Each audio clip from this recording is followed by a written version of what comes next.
একজন সাহাবী নামাজে দাঁড়িয়েছেন, নামাজে দাঁড়িয়ে জামা লাড়তেছেন, দাড়ি রাখছেন।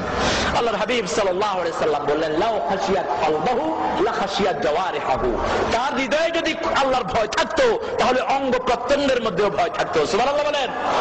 সেজন্য নামাজের জন্য ভয় করব কাকে? সবখানে ভয় থাকবে কার? নাকি মানুষের, নাকি র্যাবের, নাকি বিডিআর, নাকি আর আমেরিকার বাঁদরদের? ভয় রাখবো কার? জীবন হলো ওয়ান টাইম, বারবার জীবন পাবো না, একটাই জীবন, ইমানের উপরে থাকবো। রাজি আছেন না নাই? মসজিদ কেন্দ্রিক কোন কবর হতে পারবে না। সব ইসলামের ইমামরা একযোগে বলেছেন কবর কেন্দ্রিক কোন মসজিদ হতে পারবে না। বিশাল এক সুফির কবর, সেই কবর পুরোটা জুড়ে আছে তার মাজার, চিকন একটা লাইন করে আপনি মসজিদ বানাইছেন, যেটা কিউটের মালিক করেছে এই মূর্খটা। এই জাতীয় মসজিদ ভেঙে মানুষের সাথে মিশিয়ে দেন। কবর কেন্দ্রিক কোন মসজিদ হতে পারবে না। হ্যাঁ, মসজিদ আছে, তার পাশে কবর হলে কোনো আপত্তি।